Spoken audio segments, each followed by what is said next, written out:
just make sure that we're on.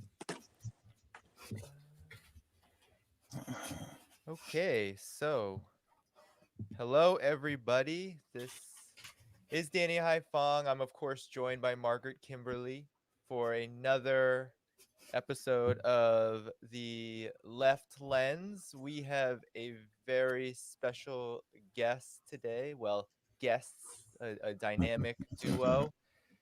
They are part of Luqman Nation, which is again a dynamic duo based in DC. They're podcasters, they're activists, they're writers, and they have a whole lot going on. They're also part of the new Black Power Media Alliance, a very important formation that has just recently begun. And so, welcome, Luqman Nation. It's good to be with you. These are good friends and comrades, so welcome. Thank you so much. We're so glad to be with you all. Definitely. Great. So let's begin by just talk about you guys are doing a lot right now, and I feel like all of it is worthwhile. I know you center Pan-Africanism and Black radicalism in your politics and the work that you do.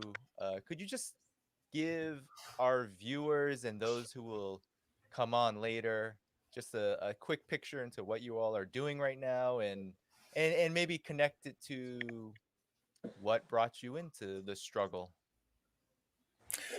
Well, I mean, this is a evolution. We're on this evolutionary track that we started about several years ago when we first decided that that we saw that there was a void that was missing in the community, and neither one of us had any we had no training at this. Neither one of us went to school for it, and none of those things. But there was a lot happening, and this happened around the time of the Freddie Gray situation. And so we became involved with that because we saw that a lot of our people wasn't getting the information that they should have gotten without it being, as we always say, without it being filtered through someone else's agenda, someone else's lenses. So we said that we was going to be the type of people that were going to be on the ground, and that what we saw we was going to transmit, and that's basically what it was. What we saw we was going to transmit. We were going to be about the truth. It wasn't about being politically correct. It wasn't about trying to go along with other people's narratives.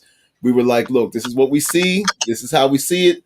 And this is what we translate it as. And so Black Power Media is really like the natural evolutionary step for us. I mean, we've always tried to stay true to what that our initial mission was. And so we try to stay true to that.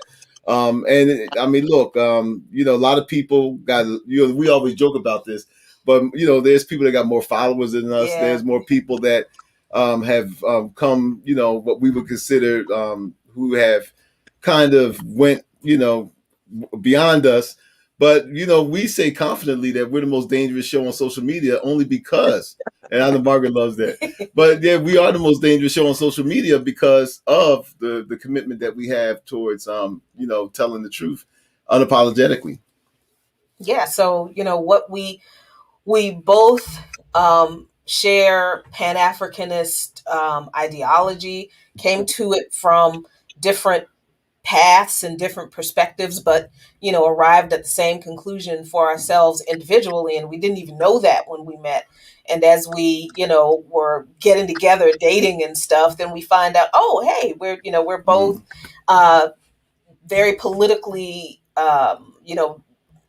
really involved in politics, interested in politics and in community activism individually, and we were both Pan-Africanists. So it wasn't like a natural thing. You kind of had to push me to do it. Yeah. But this whole platform, I'm glad I did, though. I'm glad he did push me to do it. But this whole platform was Luqman Nation was born out of, like you said, seeing that there were not a lot of radical Black voices out there talking about politics, especially during the rise of the, Bernie Sanders movement. And, there weren't a lot of people out there talking about these things from the perspective of Black people, and certainly not from a radical Black very left socialist perspective, and definitely not making international connections. So that's where we thought we could fit.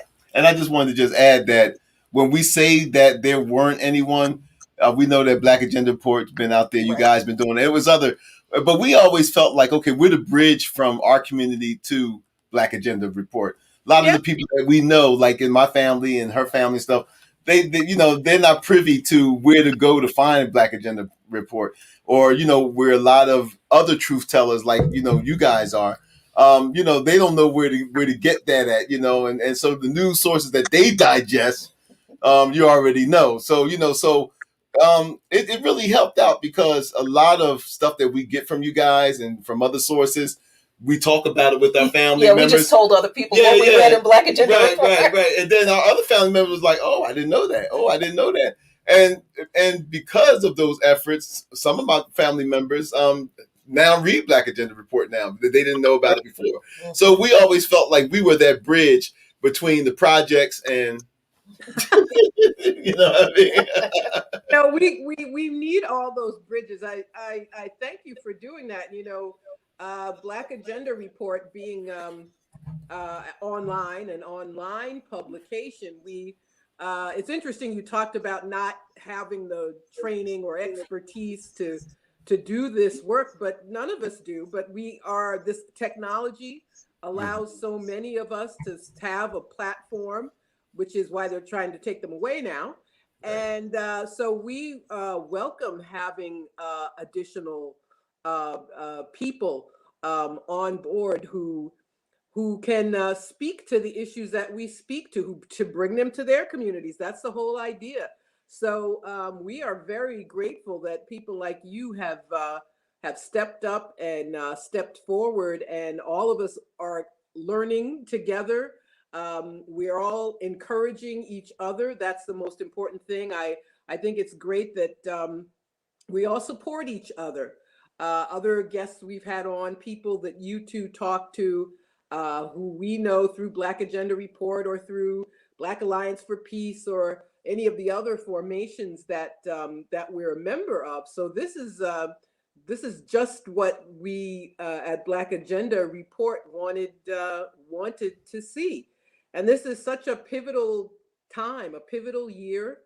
We have a new president who comes in after a president who was, how do we describe Trump, divisive, or that doesn't even do it justice. This trauma of having this man become president unexpectedly, and but in this system where anyone who gets to be president is not going to be someone who meets the needs of the people. That is how the system works. So we have a special challenge right now where Trump was about to go out the door and be the ex-president, and he had a mob storm the Capitol, and so that gives some legitimacy to a system that's not legitimate. So talk to us about the time we're in now, and the demands of communication at this moment. Yeah, I mean, it is so. On one level, it's really interesting to be in this moment because, we very often say that, Abdus and I are in Baba and I are in our 50s. I'm 53, he's 54. 55. Wait, so then that would make me 54. I don't know how I keep forgetting how old I am, but okay, he says I'm 54. He's 55. But we often comment that we feel like sometimes we were born in the wrong era, because we emotionally and intellectually, and I think very, very much spiritually identify with the radical movements that we've certainly learned from, and the people in those movements and those ideologies. And that's why we're so committed to this life, this life of revolution and radical expression. But I think the importance of this moment is that it is so similar to those eras that, we wondered if we missed it.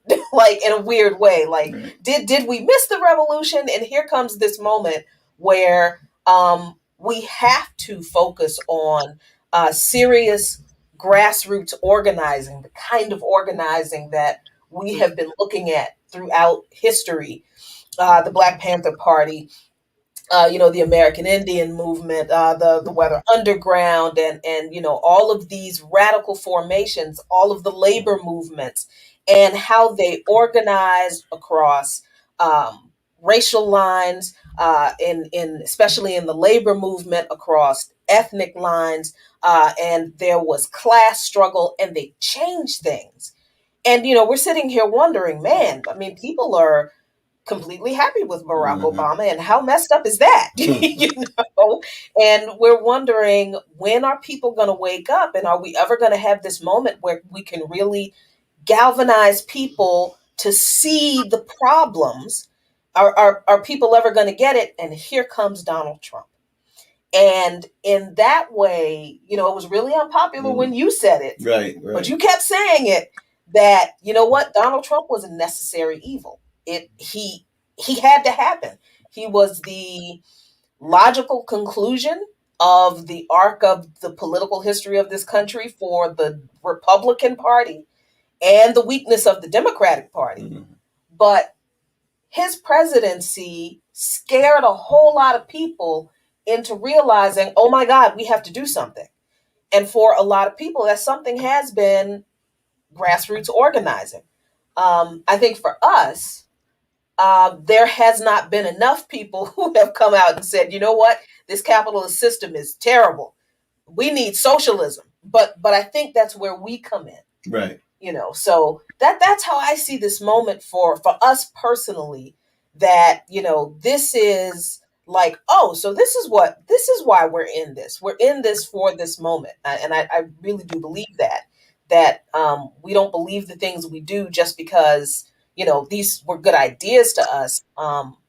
We believe them for a purpose, to be used in this moment. So I think that's true. But generally, I feel like this moment in political history for us as a people, for us as a country, whatever we're going to become, I think it depends on what we do in this moment. And I'm wondering, how do you feel about Well, I that? mean, I agree. I just feel that we're in a time of where, well, at least me, you, well, Danny too. I think we're at where, we've all been around long enough to see the shift in the position of America globally. We're witnessing a pretty large dynamic shift on the world stage. We're witnessing the rise of China, which I really believe is really going to surpass the United States economically. I think that this pandemic really, and the way that China has handled the pandemic, I think it has thrust it or will thrust it very quickly past the United States once once economic dominance. And not to mention that China's Belt and Road Initiative project, I think, is going to be another thing that propels it, further. Now, what the Chinese do with that, I'm not going to sit here and pretend that they might not squander the opportunity like others before them, but still, we're witnessing the decline, I think, of the American empire. I also think that we're also witnessing the last throes. White supremacy is still here, but I think that the way that white supremacy has been manifested is manifesting itself within the last, I say, couple hundred years. I think we're seeing that come to a close too. I think we're seeing it come to a close because economically, capitalism is failing. It's on its death throes.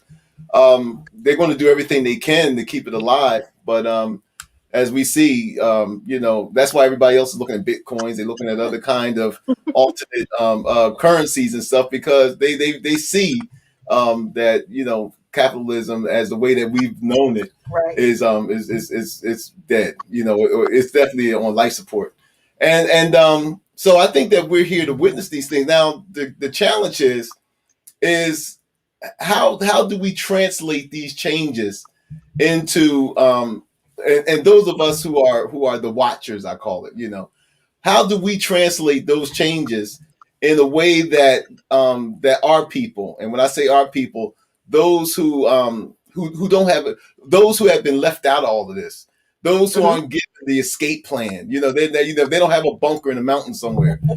How do we, as the watchers, how do we translate these changes that we're all seeing? And I know we all see it because I read y'all stuff. So it's like, so how do we translate these things and translate it to the people that we really care about, so that they could prepare, and galvanize and organize, in order to, so we don't have this dystopian type of existence because we don't have the information or we've been caught off guard. So I think that this is what we see. I think that this is where it's so important now for us, because we know that the mainstream media and all of the corporate media and stuff, they're not telling it, and they're not going to tell it. In fact, it's in their best interest not to tell it, because they're the gatekeepers to those that's in power. So this is where we really come in. And Margaret, I think that I really agree with what you were saying about these platforms and stuff. Yeah, we got to take advantage of these things while we can, because as the curtains start to close, and the power structures and the elites, when they start to really get really vicious, their violence is not going to know. And when I say violence, their violence could be manifested in different ways. But when they start, they're going to protect themselves, and so what's going to happen is that we're already viewed as their enemies, and they're going to continue to ramp up the heat. So so we just better just strap ourselves in and just and ride this train. It's funny that you brought up Bitcoin, because I just think it's funny that that whole conversation is coming around again about Bitcoin being this alternative to cash or currency, or I mean, it's all financial. It's all in the same capitalist system. It's all regulated by the same financial system. It's all regulated by banks and treasury. It's so amazing. It's the latest bubble. It's the latest, there's always something, and Bitcoin is the new hot thing. I have chosen not to find out more about it because I feel like it distracts from the issue, and people think if they find this one secret thing, everything is going to be okay. No, that's not it. But it's interesting about these platforms. They deplatformed a former president, which is rather chilling to me. I don't want to hear from Trump. I don't want to see his stupid tweets. But I think it is significant. At the very least, we should pay attention to that fact, that one of the solutions for trying to prop up what is clearly so rotten is to silence this one man who became president by blowing up the system. And I'm not trying to defend him. Anytime you talk about Trump, you have to quickly add that I'm not trying to defend him, but he is not the problem. He allowed people to. Part of the problem is white supremacy, as you pointed out, with foreign policy and imperialism, and they are tied together. White supremacy and U.S. Foreign policy. But let us not pretend that Trump being out of the White House, it means an end to white supremacy.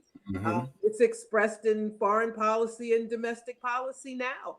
And that's why they are pushing this propaganda about this stimulus bill cutting child poverty in half. That's what I'm writing about in Black Agenda Report this week. It's just not true. People will be helped temporarily, but it is not a systemic change. This country's far less generous even than other capitalist countries in caring for people. But that is why they have to push this narrative. And Biden's transformational, and he's cutting child poverty in half. And today, I saw at the end of the day, I didn't get a chance to read the articles. They're blaming Russia again. Russia and China and Cuba and Venezuela all tried to intervene in the election. So they'll pull that rabbit out of the hat whenever they feel like they need to keep people quiet. And when people get that $1,400 and maybe it helps them pay the rent, and maybe it's garnished and somebody gets to take it from them, they've got to keep things going in that way. So that all of this to say, we have a special responsibility in communicating with people. We have really taken on a huge task. I gladly, and I believe you do as well, because there is we're fighting against so much propaganda from the corporate media and their friends among the elites, and this billionaire rule that we are living under. So all our work is so very important, as you know. I wanted to jump in to just say, both of you, both Margaret and you, Luqmans, both mentioned this attack on us, and to say I see it in the chat. People are saying share this, like it, do all of that. Definitely do that, and do that when the Luqmans are on, whether whoever's on, and do it with their programming too, because there is this attack. It's a real thing. Mm-hmm. People on the left, the real left, the actual left, those who challenge the Democratic Party, those who talk about things like Pan-Africanism and black politics and and black left politics. It's really important that we do this because we all have to support each other. So I wanted to jump in there, and I think a big part of what we do is agitation. That's how we get the communication and the message out, is through agitating, through studying the problem, studying history, studying theory, studying what has happened before and what is happening now, so we can really inform people that there is a need to organize in a certain way, to Mm-hmm. move in a certain way that is different altogether from what we are generally told to do, which is vote Democrat, organize to vote for Democrats, Right. organize to get different kinds of Democrats into office. That's generally what the left is told to do. Even those on the ground who are trying to do things like Occupy Wall Street or organize labor unions, they are also often told, do this. And you guys, I'm curious. You both had a lot of commentary on, and definitely feel free to tie this into what Margaret was saying about the stimulus and the Biden era, the Black Lives Matter movement, and what is now called the Black Lives Matter Network Foundation, Grifting network. I'm global sorry, I didn't say foundation. that. Yeah. Let's talk about this, because we haven't had a chance to talk about this on the Left Lens with their $60 million surplus and their, this is all known. I've had my we at Bar have our experiences with the Black Lives Matter. When it was called the Black Lives Matter Network, we had our experiences when we were making criticisms of their political tactics around the Democratic Party, the 2016 election. But talk about sort of what you think about this new development, where we now find out there's tens of millions of dollars kind of hoarded. We've had many activists and family members of Black people killed by the police who have come out and said, wow, this is a huge problem. What are your thoughts on this? Because I think it speaks to a bigger problem. There's this, I think you all do such a service in talking about Africa, first of all, Pan-Africanism, linking the international and domestic.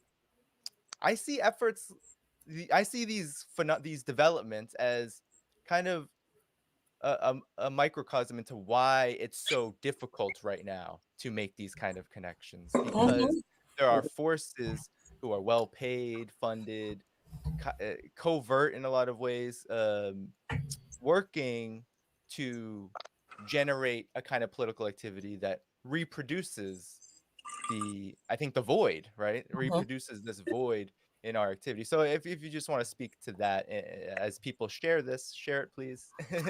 Like it. Yeah, it's going to be, it's about to be bad because I had to take my glasses off. Wait, I had to agitate you. That's the equivalent of me taking my earrings off. Yep. So, I mean, it's interesting that you brought up Africa and the way neocolonialism is implemented on the continent in so many countries that were formerly colonized.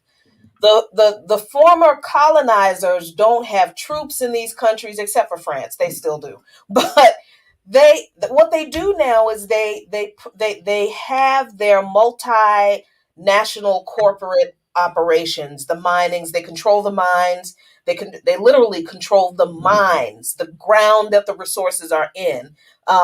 Then they control the mining operations. Then they control the refining of the materials, and then they sell the materials back to African nations at a marked up price. And they're not, but they can only do this by propping up pro Western, pro capitalist crony politicians in these African nations. And these people are African, from these nations who allow these countries, these former colonists to do this.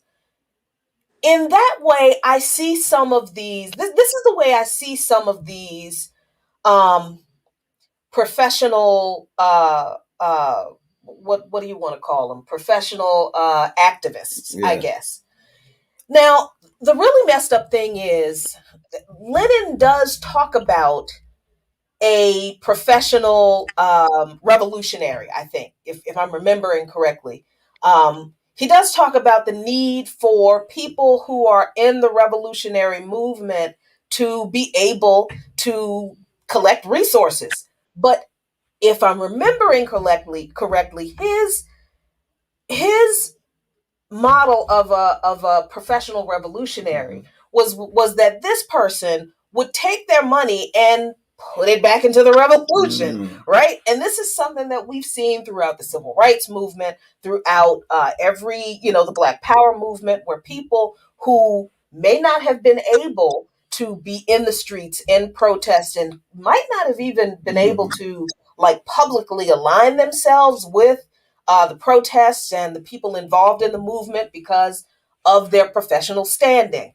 But they took the money they made and they fed people, they housed people, they posted bail, they provided material support to the movement. So in that way, yes, we need people in the movement to be able to make money. Some of us got to work. All of us can't go to jail. Okay, because somebody has to be able to have a job so we can post folks bail, because some people are going to be victims of repression. We are going to need to support our people in the movement. Materially, we're going to have to pay people's rent when our people do go to prison. We're going to have to take care of and check on their families and put money on people's books. And so, there is a need for people to make money who are involved in the movement. But that's not what these folks in Black Lives Matter, the global network, were doing. And we know this is true because the families who the Black Lives Matter hashtag grew off of didn't receive support from these people. Right, to the point where Mike Brown's father is suing the Black Lives Matter Global Network after he finds out that they've raised $90 million. And he's sitting there wondering, well, how come we struggling? I don't understand. Not even a cup of coffee for and Tamir Rice's mother is blasting them on Facebook because you've got folks, going to the Grammys and reciting poems in the middle of a song on the Grammys, but she's struggling. And so many chapters of Black Lives Matter organizations on the state and local levels who are in the streets about that work, they didn't receive any support. They've been going to prison. They've been, getting arrested. They've had to raise money for bail support, where this organization that has had, and I saw something on social media today where they didn't raise just $90 million. It's been more like $2 trillion. So I don't know, that number can't be right, but I think maybe 2 billion might be more correct. But I think the person who posted it was like, I think you're getting excited, but I believe 2 billion. I think I would believe 2 billion. 2 trillion is like GDP level stuff. But I think I would believe a couple billion. But even if that's not accurate, the fact that people have not received support, financial, material support from the people who raise this money, not just off of Black death and trauma, but also off of the work of Black people in the streets demanding justice for those people, that is a gross, gross violation of the principles of revolution and struggle. And I don't have a way to look favorably on the people involved in this grift to where I don't call it what it is. It looks like a grift to me, where now these folks are like, well, we don't know where the money is. What you mean? You don't know where the money is. Well, you know, I want to point out we are getting comments. We just got from No Name, who said that Paul Robeson was a professional revolutionary, Comrade. but he was punished for it. He was, yeah. If we don't understand anything else, anyone lifted up by the corporate media, by politicians, by the billionaires, is someone who's not working in our interests. I mean, it's just that simple. Because if you stand up as he did, then you are beaten down. They literally took his living away from him. He never recovered financially, emotionally, because he dared to speak up against the system, because he said we charge genocide, because he personally argued with Harry Truman about his refusal to do anything about lynching. So that is, but we have to be there for each other, and that way no one will have to fear losing their livelihood, being punished in such a made an example of when they dare to speak up. So you can see the grifters. The grifters are the ones who get the accolades. The grifters are the ones who are talked up in the New York Times or the Washington Post or CNN or wherever. But I think it's a great thing that people are finally speaking up. However many millions of dollars they raised, whatever it is they've accomplished, they've done great damage. They have enriched themselves at the expense of the people. And we are now left with families suffering when their loved ones are killed. And what do we get at the end? We get a lot of posturing. That they took Aunt Jemima off the box or something that doesn't pay anybody's rent or save anybody's life. So I'm very happy that Tamir Rice's mother put these folks on blast. She needed to. And she put Barack Obama on blast too, because lest we forget, the federal government is the prosecutor of last resort, and all of those cases could have been handled by the Obama Justice Department. And that is something we should be looking at now that Mr. Transformative Biden is in office too.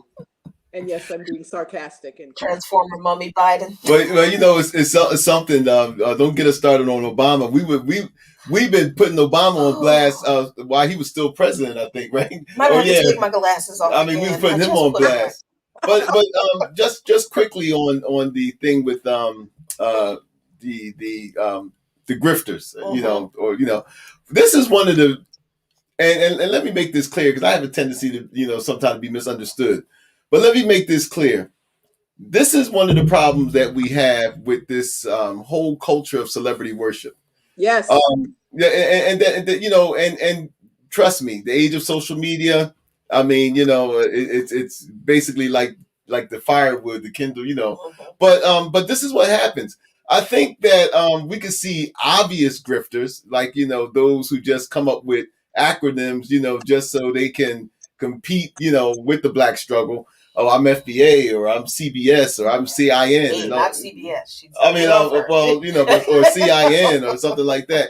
So, but this does, as you said, Margaret, this does damage because people have lost their lives. I mean, people lost their lives behind pushing Black Lives Matter. I mean, we know this from Louisville, Ferguson. There's people who've been locked up, and people are still locked up. And so it does cheapen the movement when you go to the Grammys and you say a poem. It becomes more about you than as opposed to what the struggle is about.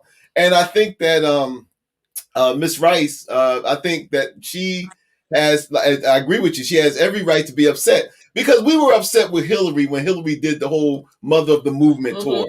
So Yes. when she was using black pain and trauma for political gain, we were, rightfully so, we were outraged by that.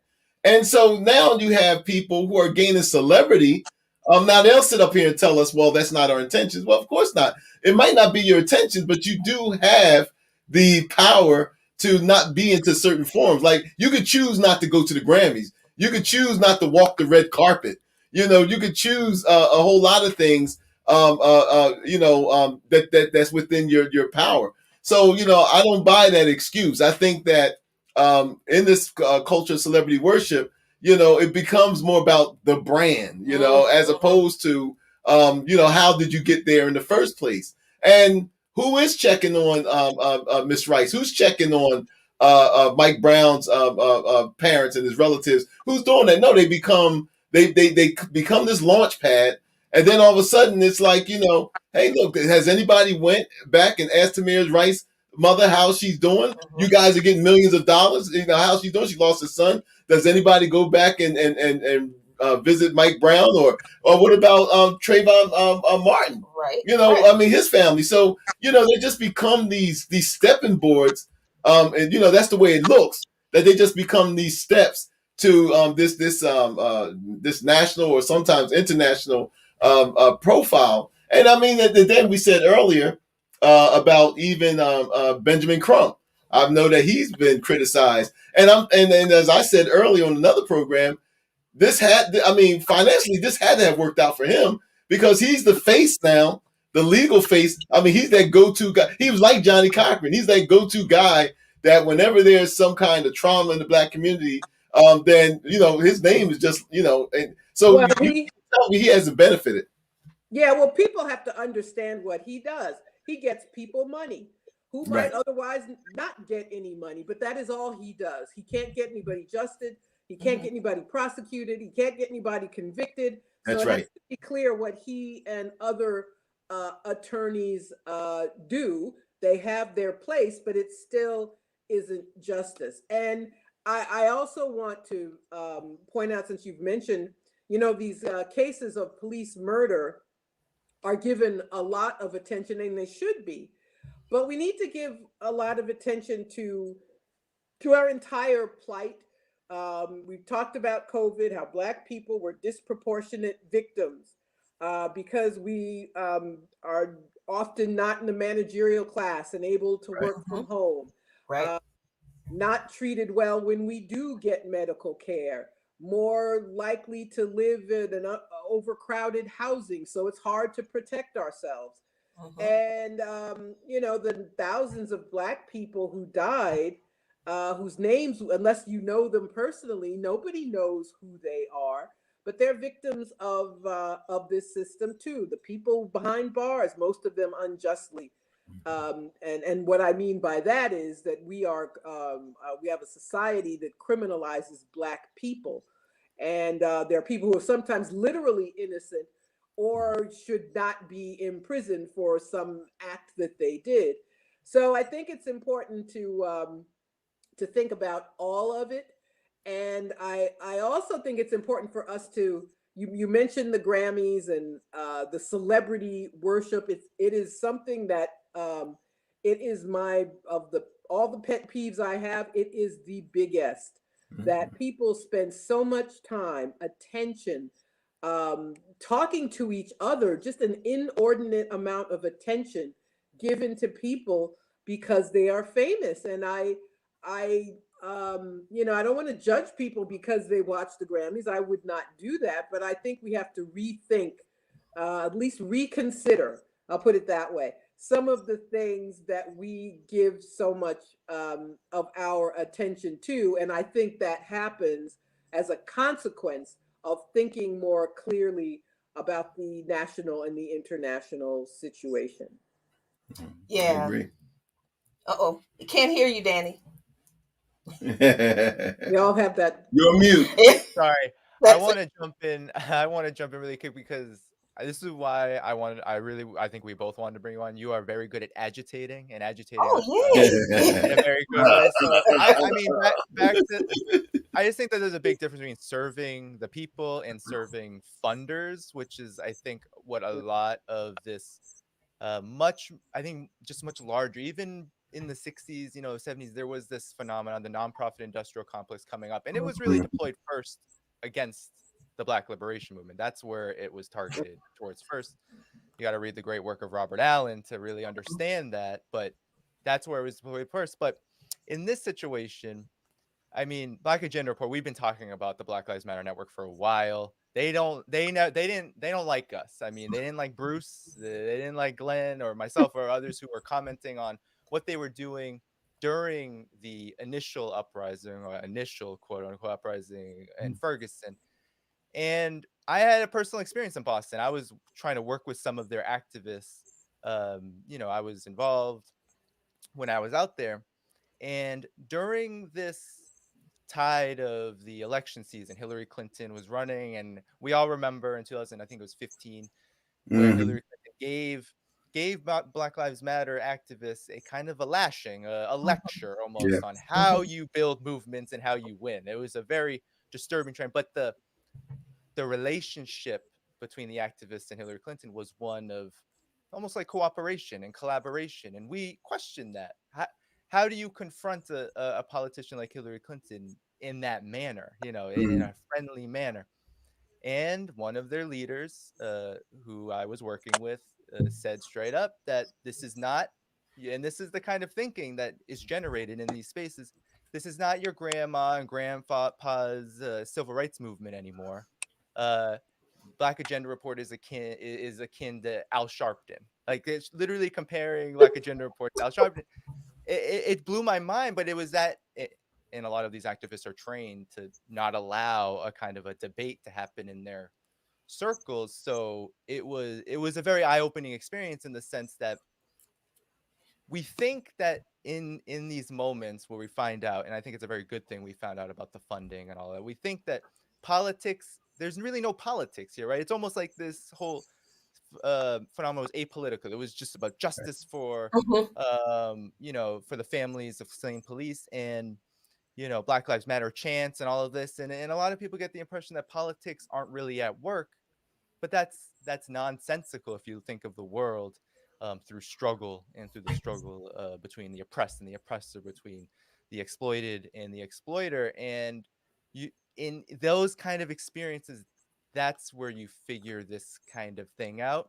And I think it's a really good thing, although it's infuriating, and we all need to take lessons from it, that this has come out, and now we're learning, who are the friends of the movement, of the people, and who are in it for their self-interests, and in it to be wedded to the Democratic Party, the nonprofit industrial complex. I mean, I read the initial article, the AP article that reported on this, and it says that they refused to allow a deep investigation into who the funders were. So Right. it was not just the money; it was that they refused to report that, and we've been on top of that for a while. But I just wanted to bring that up, and I know that Obama was brought up, and Biden, and the relief plan. So I know there's plenty to talk about, but I just wanted to bring that out there because it's bugged me for a really long time. I mean, these kind of experiences are the ones, because you guys said it. Activists have disappeared. Darren Seals, so many activists have disappeared, dead, lynched. And then Margaret, you brought up, I mean, all of the people, especially Black people, suffering from mass incarceration, solitary confinement. I mean, the just rapacious violence of this system is almost minimized when these kind of forces are allowed to be in the, I don't want to call it the vanguard, but out front, To be so rather prominent. yeah, Right. exactly. Right. So I Yeah. just wanted to raise that, but anyway. Yeah, no, I mean, I think that that's absolutely right. It's like you have I think we started wondering what was going on with them when we noticed that they had this enormous platform. I mean, they basically had the country's captive attention, and they weren't bringing up these other issues. Right. This was long before COVID. You know, they weren't bringing up the other issues of the economic injustice, the crushing economic injustice that people like Tamir Rice and, you know, Freddie Gray and the people who were victimized by police and you know, our Latino brothers and sisters and our Native American brothers and sisters. I mean, you've got the platform, so you make the connections between police abuse and economic violence and classism and this capitalist system and the lack of health care and the lack of quality education and the lack of quality housing and the lack of access to nutritious food and that entire ecosystem of oppression that police terrorism is a part of. Right. But everything was about like the latest police shooting, which, yes, it's incredibly important that these issues be raised, but they don't happen in a vacuum. Right. They weren't created in a vacuum. And we started noticing these people aren't talking about politics. They're not talking about the policies that create these situations, that perpetuate them and that protect the people who keep committing these crimes that are all a part of this. So, you know, we started to be like, okay, well, I mean, it's good to have a hashtag and it's good to have these, you know, so many people at these protests, but what outside of the protests are they doing? Right. You know, and we started to see on a local level, like here in DC with the Black Lives Matter DC organization, and definitely in Philly, you know, with our comrades Yane Indigo and Asantewa Toure, and, you know, folks that we have met along the way in Black Lives Matter chapters doing work that we weren't seeing reflected at the national level, whatever that was. You know, so you know, there is a serious disconnect. We saw that disconnect with them, and the thing on celebrity, I think we kind of noticed. I think it was the red carpet thing when that happened. When one of them walked down the red carpet. I think it was 3 of them. Was it all 3 of them? Well, it was the first 3. I remember the first time. I mean, we don't normally do like award shows, but I think we must have been bored that night, and we were just flipping channels, and we're like, "Is that who I think it is?" I mean, they were all over. What's they call it, the ET channel? And, and I mean, you couldn't help miss them. They didn't want to hide. That's true. They didn't want to hide. And the thing is, it's like, okay, there's not. This is not a critique of celebrity in itself. I mean, fine, we all have talents and skills, and if you can profit from that, please do. In this system, you know, get yours. But if we're talking about revolutionary activism and your goal seems to be to want to be a celebrity, that's where the problem is. And you know, you're not storming the red carpet talking about, you know, close the detention camps at the border, or, you know, free all political prisoners. You know, you're just on the carpet in your glamorous gown, you know, being introduced as one of the co-founders of Black Lives Matter. That's a serious problem. Well, and also, look, you could tell how threatening you are as an organization or so-called black activist is when they give you too many keys to the kingdom. When you got too many keys, just like open the door, they see you coming, like, hey, come on. I mean, when you have access to too much stuff, then you know you ain't a threat. You know what I mean? And I think that's one of the things that made you know, everybody wants to, especially a lot of the younger generation, but you know, they always want to make this thing about, I think you said, Danny or Margaret, one of you said about, you know, oh, well, this ain't your grandfather's civil rights organization stuff. And I, you know, and you know, we just don't understand. And look, I don't have a problem being middle aged. I don't. I love it. Richard Pryor said, "You don't get old being no fool." So I don't have a problem with that. What I do have a problem with is this fallacy of youth that makes you think that nobody knew what a wheel was until you came around.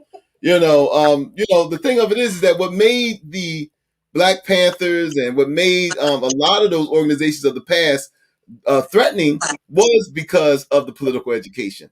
It was because of them being grounded in what the political education. You couldn't do anything with the Panthers unless you read some books. And so what I see now unfortunately, even those who have very sincere desire to be in the movement, especially from the younger generation, is this resistance to history, this resistance to what was valuable in the past, which is one of the reasons why in Deruba, he makes a very good case in this, which is why we constantly keep on being like a hamster in the wheel. We keep on making the same mistakes because we want to discount. What you're supposed to do is learn from the past. You're Right. supposed to learn lessons from the past and even learn the mistakes. You just don't wipe it away because you wasn't born then.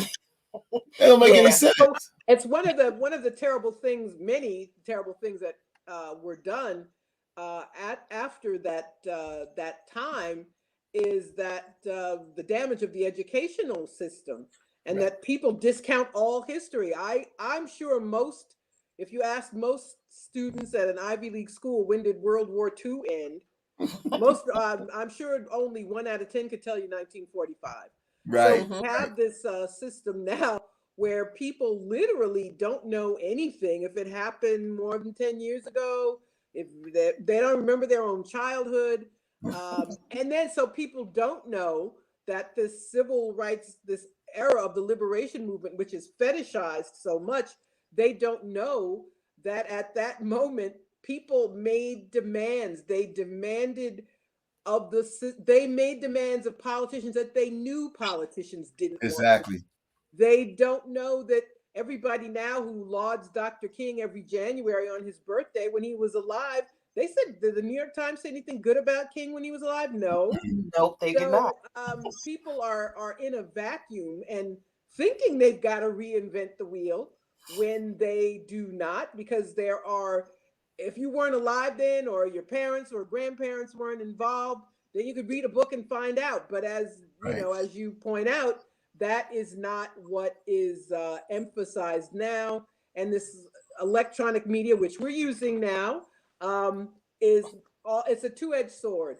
It is also something that distracts people. Yes. Yeah. And so people are the grifters we talk about are able to use it to their advantage. So I know I think I went on a bit of a rant No, there. no, but that's. I No, mean, you summed. It's- I mean, no, but you summed up where I was going with it, Marvin. You exactly. definitely did. And we're not sitting over here like middle-aged people talking about get off our lawn, but we're just get off my lawn. No, but what we're saying is that when we're in a struggle like when we're in a struggle like this, you have to utilize all of your strengths. And part of the strength is that we have to learn from those that came before us and those that are still with us. I don't see any Black Lives. Well, let me not say that, but most of the political prisoners that we're trying to free come from that past. Yeah, So right. so let's not discount that like it doesn't mean anything. And people need to And, stop saying this isn't your grandmother's. But y'all don't know I my can't grandmama. stand it. Y'all Don't didn't even know get me her. started with She that. Right. would have shot you. We're And it's definitely not, and that's the thing. And this is not to disparage anyone, but we're definitely not taking the same type of risks today that those in the past have done. I mean, we're not occupying islands. We're not, we're not doing some of the radical things that people are still in prison for. So before we want to get all high and mighty about, what's not our grandmother and grandfather's movement, then we need to know the sacrifices that they've done, that a lot of them done, and before we even open up our mouth. No, that's so true. I mean, right now, Mumia Abu Jamal he's dying. I mean, he has COVID-19, he has heart failure, he has this disastrous skin condition. Yes. But yes, the mainstream elements. I mean, there are good people. I know you have interviewed good activists who are doing really Oh yeah. amazing work in places like Philadelphia and Chicago in the Black Lives Matter milieu.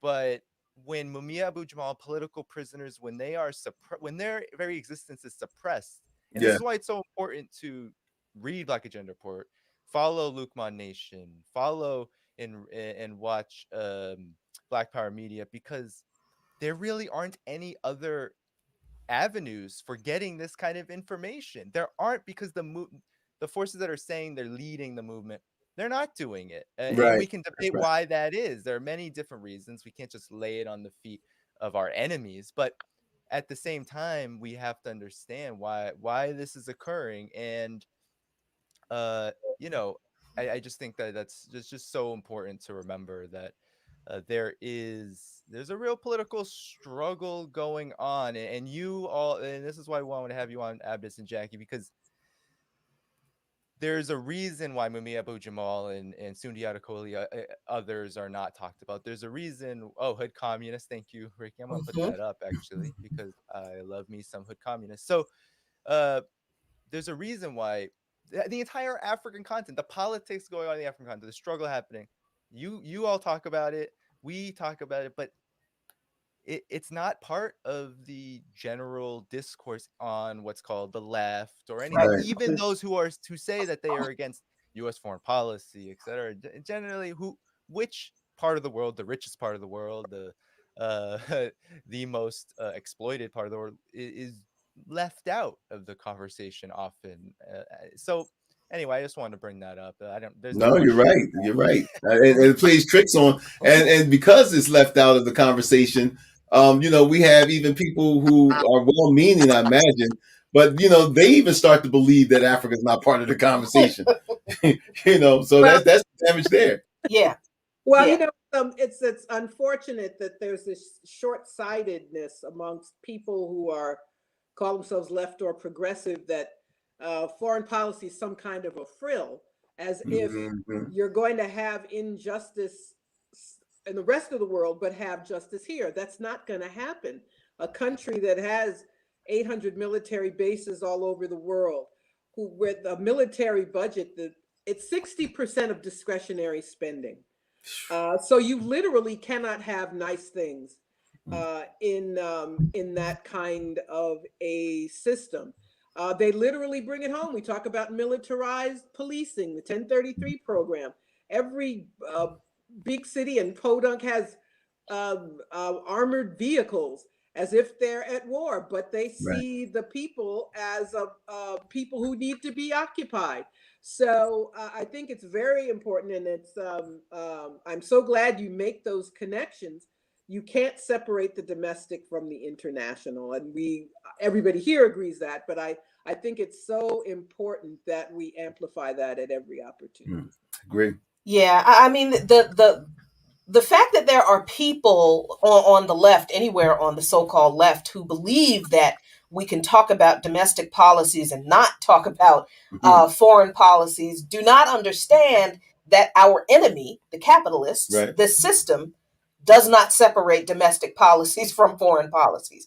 They are telling us that, like you said, Margaret, look, we can't give you Medicare for all. It's going to cost too much money. We can't raise the minimum wage. We don't have the political support for it. It's going to cost too much money. We can't do comprehensive housing policy and make sure that housing is a right and everyone has a decent place to live because it's going to cost too much money. But they never have these conversations when they vote on the NDAA, the military budget every single year, which now the last one was $738 billion. It's always around there too. And people, I know people watching this understand. I think some people who are watching it right now understand this. But for people who watch this later who don't get why this is important, this budget is not like every 5 years. They vote on this sucker every year. Mm-hmm. And 700. the Democrats gave Trump actually more than he asked for. Exactly. That's right. Exactly. Yep. So every year they tell us here that they can't afford to raise the minimum wage to $15 an hour. Oh, how are we going to pay for it? Yeah. We can't give you Medicare for all, or if they want to call it socialized medicine, okay, whatever they want to call it, we can't get it because how are we going to pay for it? Every time they say, how are we going to pay for some domestic policy that would improve our life here in this country, please remember that they never have that conversation. No one on either side, well, I won't say no one, maybe two people on either side of the aisle has that conversation when it comes to funding the war machine that delivers death, destruction, and instability around the world to mostly Black, brown, and Muslim countries every single year. Over $700 billion every single year. When they say that, right, about how we're going to pay for it, they're you know they're telling the truth, only half of it.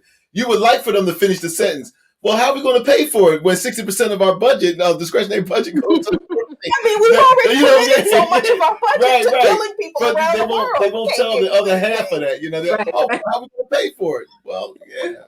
You know we're getting close to the end of our hour, and Oh, this I is fun. want you guys to use the last these last few minutes. Tell our viewers where they can see you and hear you. Oh, well, you better at that. Well, you can see us on Luqman Nation on YouTube, and you can also find us on Black Power Media on YouTube. We have pretty much regular segments on Black Power Media. Wednesday night at 5:30, Friday night at 5 o'clock. Dope Friday. Dope Friday date night is what we're calling it on Black Power Media, because, you know, Dr. CBS, our lovely comrade and friend, follows us after that.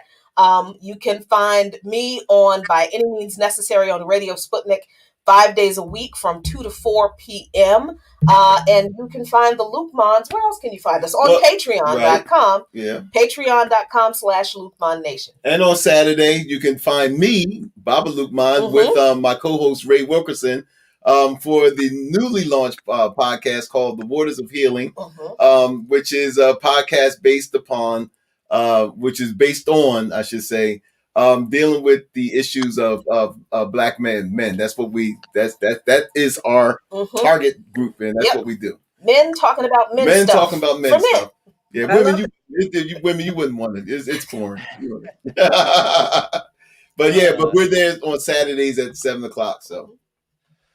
Well, thank you. There's so much important work. A lot of that is in the description of this video, and what is not, you will be able to find once you get to their platforms. So thank you so much. This hour flew by. One of our one of the folks in the chat said it flew by. This is not the end, though. This is not goodbye. Danny, can I say one more thing? If we're gonna take a minute.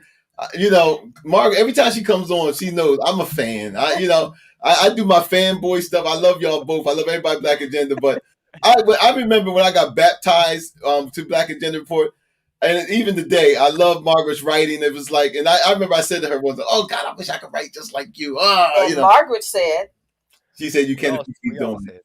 Yeah, but yeah, I'm a fan. You know. Thank you so much. Well, it's mutual, and everybody, as we already said, we can all do these things if we help each other. So thank you so much. Yeah, definitely. Well, this was amazing. Thank you all for coming on, spending an hour. There isn't enough time in the day to talk about these things. But we will definitely have you all back on soon and be talking to you soon. So peace, everyone. Thank you for watching. Of course, continue to like, share. Thank you. Subscribe to the channel, and we will be back with you all again. So peace and much love. All right. Good night, y'all. Good night, y'all. Bye-bye.